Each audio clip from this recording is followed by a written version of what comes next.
2022 թվականի սեպտեմբերյան ագրեսիայից անցել է 4 տարի, սակայն ՀԱՊԿ-ի անգործությունը արդարացնող եւ իրադարձությունները խեղաթյուրող թեզերը շարունակվում են շրջանառվել տեղեկատվական տիրույթում։ Օրերս նման կեղծ պնդումներ հնչեցրեց Ազգային ժողովի ընդդիմադիր պատգամավորներից մեկը։ Հայաստան եւ ՀԱՊԿ-ի պատմության մեջ Հայաստանը ՀԱՊԿ-ին դիմել է ընդամենը մեկ անգամ, դա եղել է 2022 թվականի սեպտեմբերի 13-ին։ Սա կեղծ պնդում է։ Հայաստանը 2 անգամ դիմել է ՀԱՊԿ-ին, երկուսն էլ ադրբեջանական հարձակումներով պայմանավորված։ Առաջին անգամ Երևանը պաշտոնապես դիմել է 2021 թվականի մայիսին, կանոնադրության 2-րդ հոդվածով, երկրորդ անգամ 2022 թվականի սեպտեմբերին կանոնադրության 4-րդ հոդվածով, ռազմական օգնության ակնկալիքով։ Ես ուզում եմ ձեզ հիշեցնել, որ այդ ժամանակ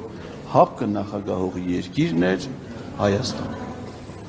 Այսինքն Հայաստանը, որ դիմել էր ՀԱՊԿ-ին, դիմել էր նախագահող Նիկոլ Փաշինյանին։ Այս պնդումը մանիպուլատիվ է եւ մոլորեցնող։ Նախագահությունը երկրին տալիս է ընթացակարգային եւ կազմակերպչական լիազորություններ, բայց ոչ հատուկ կամ վճռորոշ իրավունքներ։ Ոչ ընթացակարգային հարցերի, այդ թվում նաեւ ռազմական փոխօգնության մասին որոշումները ընդունվում են կոնսենսուսով։ Իսկ սեպտեմբերի 19-ին Հայաստանը ժամանե ՀԱՊԿ-ի գլխավոր քարտուղարը։ Նպատակը եղել է այն,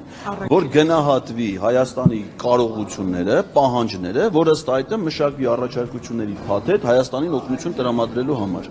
Ստանիսլավ Զասին Հայաստանում ամենաբարձր պաշտոնյան, որ ընդունել է,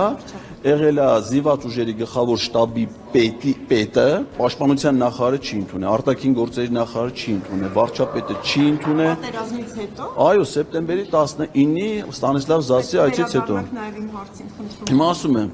ու մեկ էլ ընդունել է Ջերմուկի քաղաքապետը։ Սա եւս կեղծ պնդում է։ Սեպտեմբերյան ագրեսիայից հետո Հայաստան ժամանած Ստանիսլավ Զասին Փաշինյանը հանդիպել է։